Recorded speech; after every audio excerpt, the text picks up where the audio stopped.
All right, we are live. I'll just give it a few more seconds to let the last few people trickle in.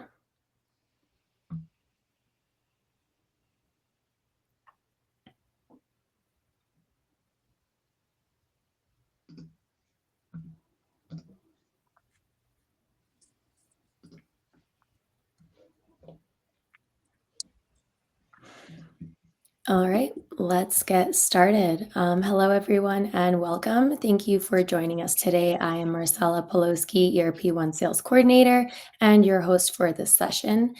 Before we get started, I would like to share a bit about who we are. ERP-One specializes in ERP solutions and is a partner with a focus on JD Edwards. Whether it's technical consulting, application support, development, or project management, we've been helping clients navigate their ERP journey for over 20 years. We also provide long-term support options like staff augmentation and managed services, working closely with our clients to drive real results and long-term value from their systems. Today's presentation, Learn How to Transform Your JDE Operations with Continuous Delivery, is presented by Nick Wilson and Matt Vanderkoy. Nick is ERP-One's innovation and technology lead and has been with ERP-One for 15 years. He specializes in project management, digital transformation, architecture design, and upgrade planning. Matt is ERP-One's Chief Revenue Officer. He works across sales, marketing, and delivery to ensure everything we do aligns with our mission to support both current and future JDE customers. And as always, this is being recorded and we will share the recording with you afterwards. And if you do have any questions, please feel free to drop them in the chat and we will do our best to address them at the end during Q&A. And with that, I will hand it over to Nick to get us started. Thank you and enjoy. Thank you very much, Marcella. I think that I wanted to just double check that you can see my screen. And I believe, Matt, you will be starting us off, actually. Yeah, just needed to add that to the stream. So I think we're good now. Yeah, so thanks, Nick and Marcella. Just getting us kicked off here, Nick. You can go ahead to the next one. Talk just a little about our agenda for today. So one of the things that we wanted to do as a part of the conversation today was just introduce this group to an approach that we're taking in terms of a continuous delivery upgrade. And we'll talk a lot about what the JD Edwards team is doing in terms of continuously releasing things and new features as we go through. And we realize that this is still not something that customers have maybe figured out exactly what this looks like. And so the point here is that we've designed a workshop that will walk customers through. And we're going to give just a little teaser of some of the things that we're doing in that workshop. And then Nick's going to present just a little bit on one of the new features that we've got. Live demo, so always at risk for things going sideways on that. But that's kind of where Nick and I like to live, on the edge a little bit of those things. So we're going to see what we can do with that. So yeah, let's jump in and really first talk about, what is continuous delivery and why it matters. And so, Nick, if you go, you can just skip right ahead to the next one.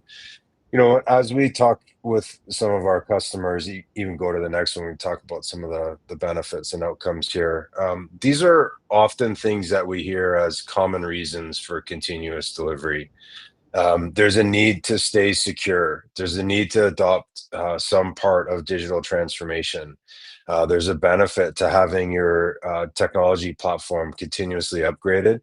And there's a benefit to knowing what the roadmap is going to look like over a number of years. And so all of these are reasons and benefits for getting on a continuous delivery journey along the way here. And as you can see, we've laid out some of the outcomes and the considerations into this place as well. Again, you're staying up to date on the Oracle and the platform patching, things that are coming out there. And you can stay on Premier support for 2 years by being on a current tools release platform there. Another big outcome is the ability to use new features in JDE, right? There's a conference coming up. We're going to hear so much about some of those new features. We're going to touch on some of those today. And by just staying in this continuous delivery mindset, you're able to adopt those along the way. You're going to be on modernized infrastructure along the way. That'll close off some of the overlap with the secure gaps there, really reduce some of that technical debt.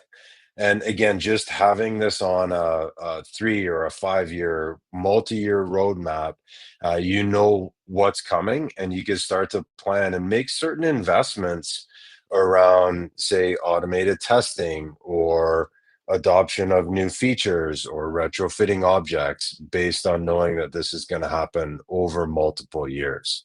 And so we wanted to just kick off the conversation with some of these common reasons, benefits, outcomes, and Nick's going to take over and sort of dive into a bit more of the details around what continuous delivery would look like before we jump into the idea of the workshop. Awesome. Thank you, Matt. And yes, for today, we will be, as you mentioned, we'll be talking about continuous delivery. And really what that means are upgrading JD Edwards and the components within there. And within E1, if you don't know, there are two main pieces, the tools release portion and the application level portion. Major tools releases from Oracle are generally available once per year and usually include platform certifications as well as some other components that are key to upgrading. Minor tools releases are released quarterly and include features, performance fixes, as well as critical patches delivered by Oracle. Finally, ESUs are released weekly and are good for implementing one-off fixes or other one-time fixes delivered from Oracle, but they're also rolled up cumulatively once per year. And that's really what we focus on with continuous delivery are these larger cumulative releases, which makes it easier to implement and roll out. During our workshop, ERP-One will help you, the customer, understand the time frame, the timeline that's appropriate, as well as taking all of the different variables into account when planning this out. And so when we dive into the first of the pillars, the infrastructure review, we will go through a set of discovery type of questions for us to really understand a little bit more about your infrastructure and what's there. Understanding your current state in terms of challenges that you're facing is important, and looking at correcting some of those, whether it's disaster recovery, high availability, or something the like. We'll want to review your platform and, of course, a cloud conversation. Understanding your strategy will be key again to working with continuous delivery, whether it includes a migration or not. Cost, of course, is always comes into play in terms of assessing anything infrastructure oriented, as well as performance. Although looking at some performance bottlenecks it starts at the infrastructure. Having a stable platform is really the key to a lot of things. All of these are inputs into our implementation approach. And so what that approach from a infrastructure level looks like is really three-tiered. First is understanding your hardware strategy. So I mentioned before, what we need to look at, or what you would do, is look at on-prem versus cloud. Or is this a consideration or not? Followed quickly by a platform conversation. Oracle E1, one of its main benefits is the middleware tier, which lets the applications run on pretty much all supported operating systems. This is a boon for JD customers, but does allow you to be flexible with your approach. And again, that's a big benefit of E1. And then finally, this rolls into our upgrade approach. So taking the input from the hardware components, the platform, as well as some other information, we can design what approach that we would take, whether it's an in-place upgrade or a parallel upgrade. Moving on to functional validation.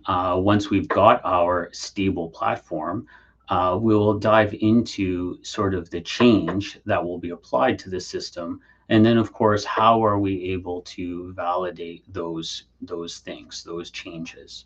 And so looking through these different areas, we will go through, are you running third-party products? What are those different products?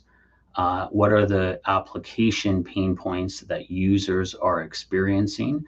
And are there any future customizations that you're looking to consider implementing based on previous projects or previous solutions that you may want to implement that have been put on the back burner potentially? Moving along to sort of the bulk of the work that would happen during an upgrade is understanding retrofitting, and are there things that you would need to look at when performing retrofitting of customized objects. Things that could be developed externally or internally are all in scope here. Finally, once we understand a lot of those components, the testing component also is discussed, where we would look at different components, like if you've got a automated testing system, do you have existing test scripts that are easily runnable, or are there other components at play there? These conversations are important for us to design a system and for customers to know and understand when implementing continuous delivery.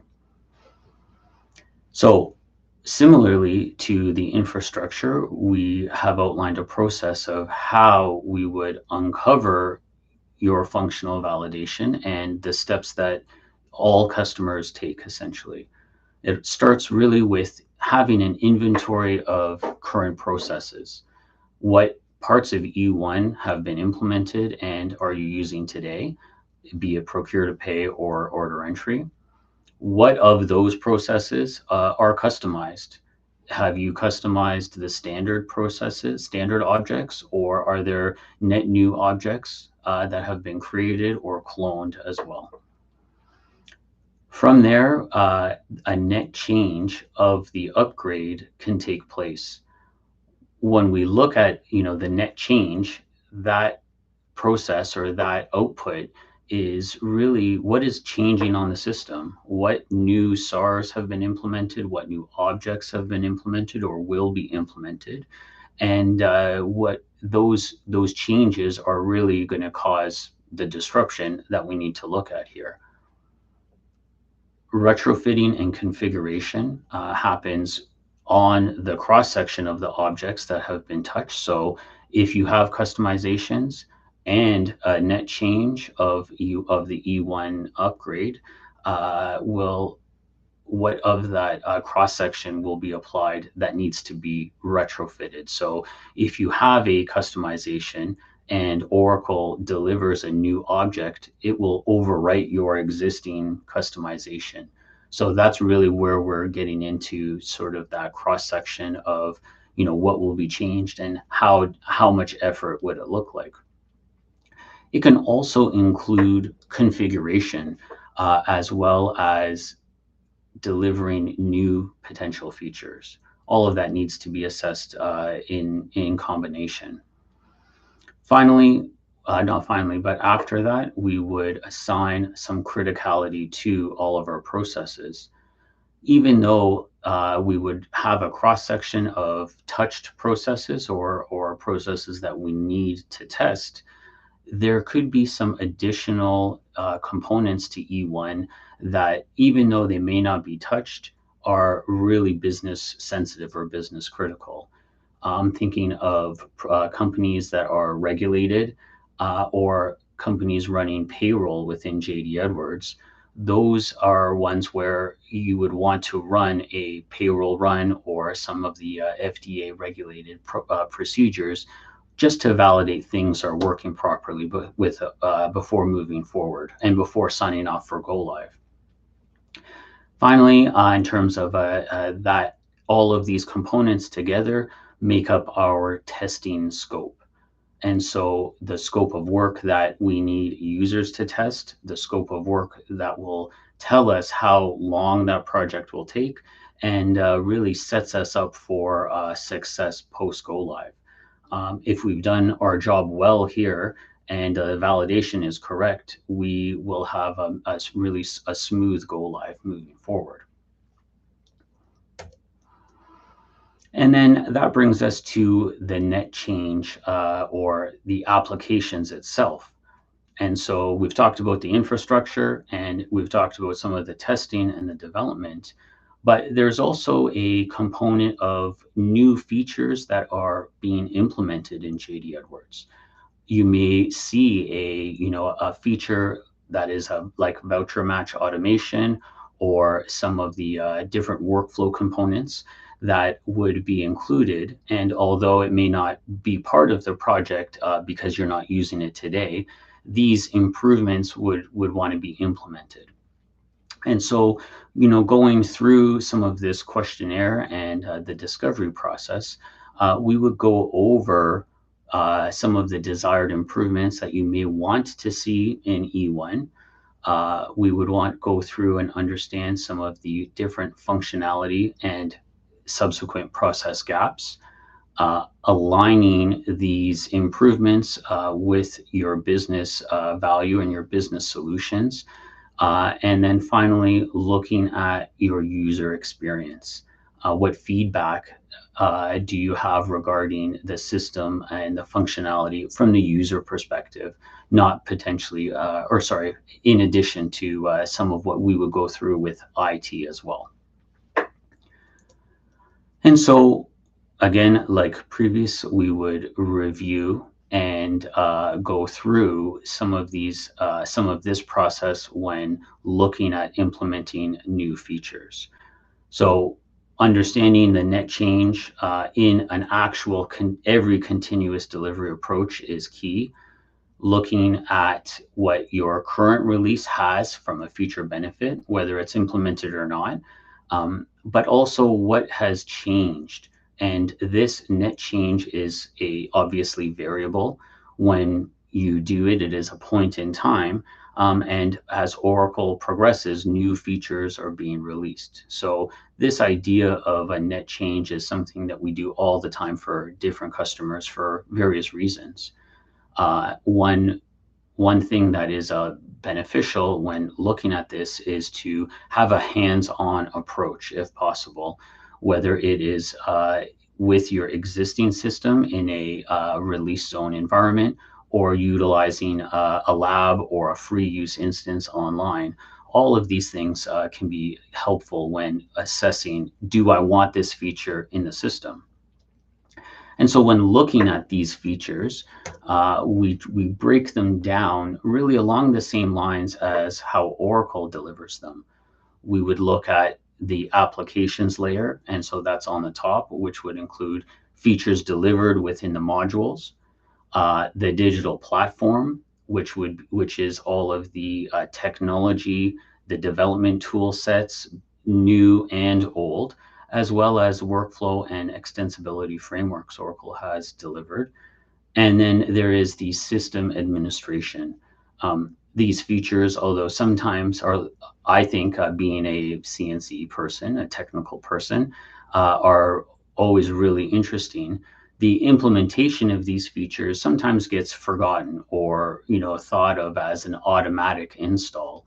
But especially with some of these recent releases, Oracle is really putting in a lot of effort on cybersecurity and additional security approaches that would be seamless to the end user, but need to be planned out nonetheless.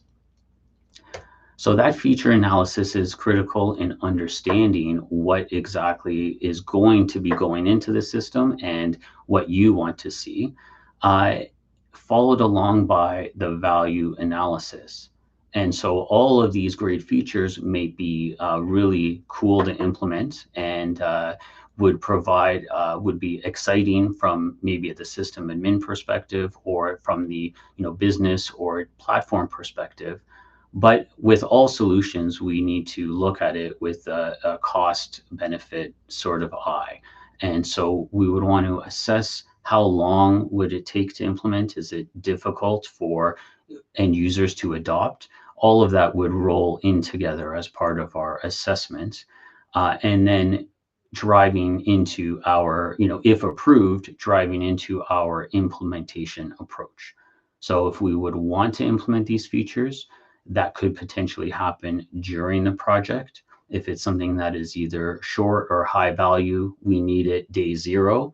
Or is it a feature that is good to have? Let's do it at a later time. All of this would be part of our workshop and our assessment, and part of our roadmap moving forward in our deliverables. And so, as Matt had mentioned, we did promise a demo, and I didn't want to not touch on it here. But as he mentioned, we did have an issue with doing the demo, along with some timing here.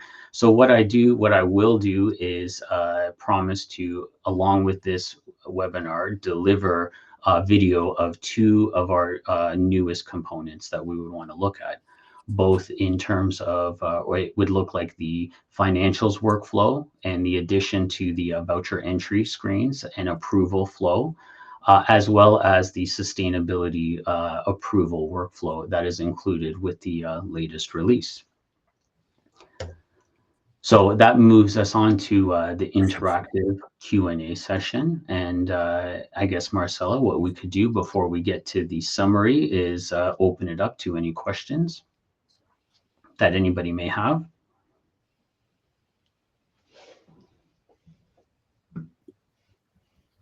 I don't see any questions right now, but I'll just give it a minute just in case.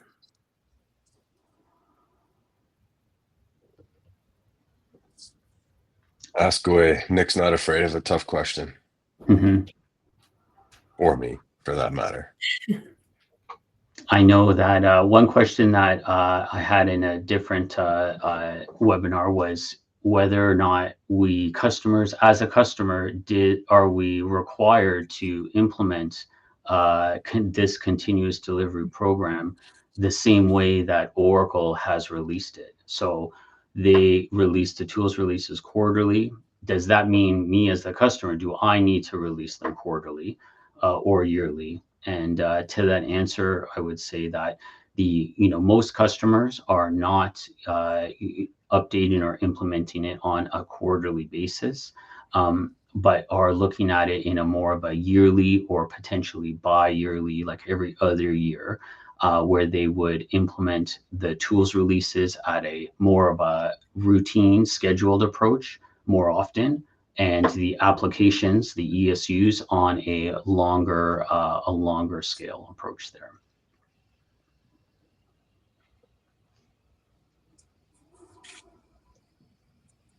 One of the other things that we commonly hear as a part of this is just around, the testing and how do we do this if we're going to be on a regular schedule here. And I think there's a number of different ways that we can do it. I think Nick touched on it, certainly an inventory, a criticality, but knowing what the roadmap looks like and what sort of a continuous delivery plan is, that also starts to inform the where you can invest. And there's different tools out there in the market, different ways to get to it from a automated testing perspective. And treating them as a one-time project for that can be very difficult, but seeing how those tests and the inventory of the test and automation of the test can be applied multiple times, that can be an easier way to frame that that investment, quite frankly. So we've got a couple other questions here too. Nice. Yeah, I can read those out. So the first one says it seems to be quite a challenge to figure out which features, apps/tech we have or not.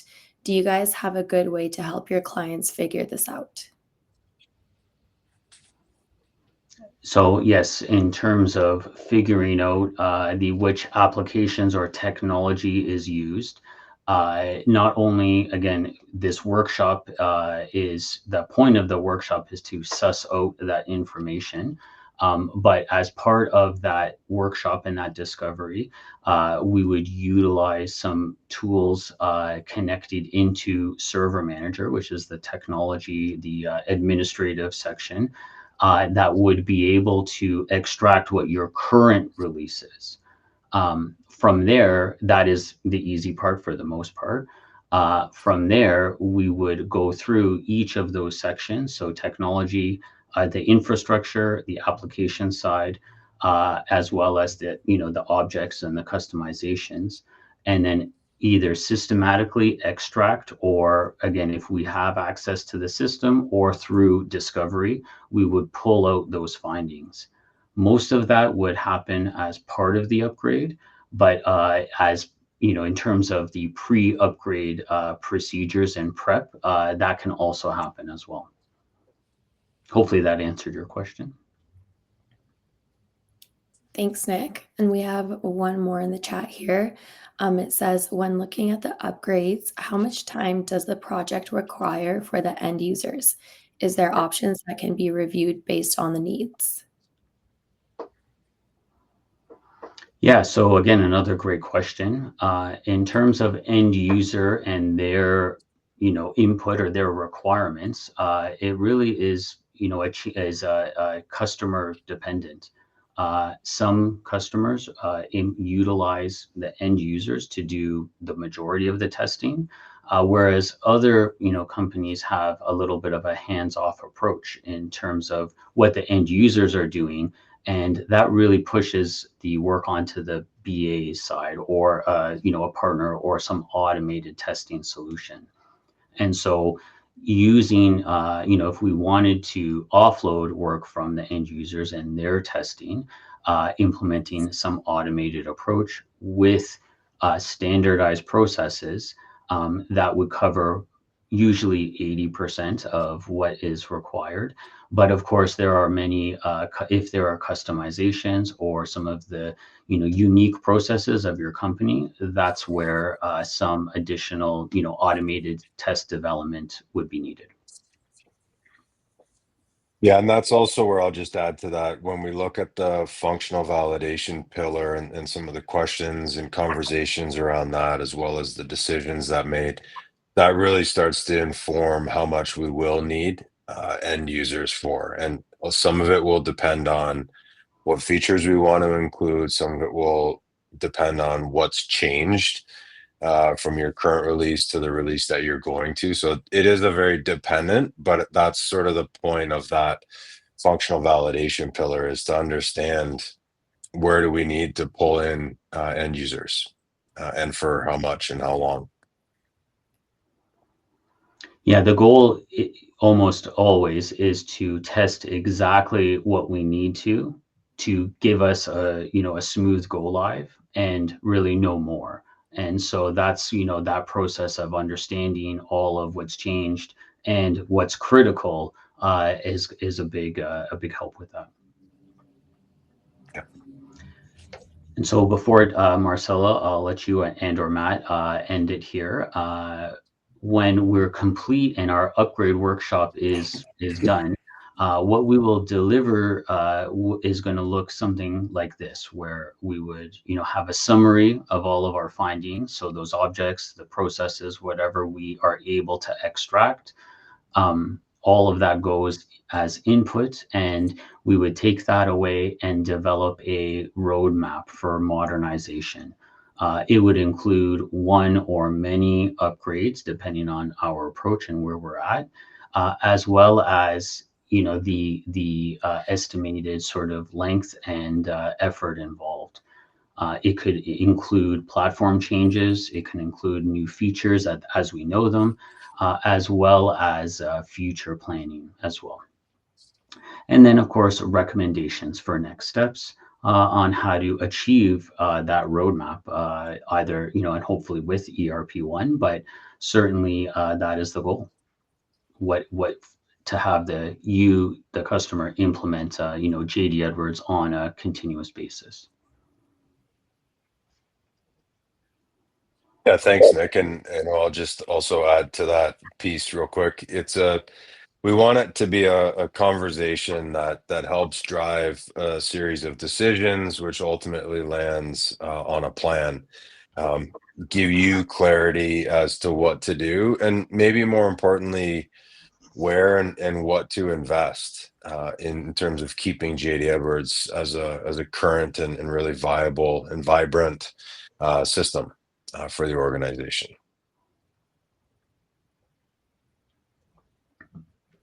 Right on schedule, Marcella. Amazing. Thank you so much, Nick and Matt. And thank you, everybody, for joining us. And as mentioned earlier, I will send out a recording of this session along with a post-webinar survey. That will also be an opportunity for you to book a workshop. If you are interested, you can just let me know. And then in the meantime, please feel free to connect with us on LinkedIn. We're always sharing a lot of helpful tips and tricks. And we hope to see you at our next webinar. Thank you so much and have a great day. Thank you. Thanks, everyone.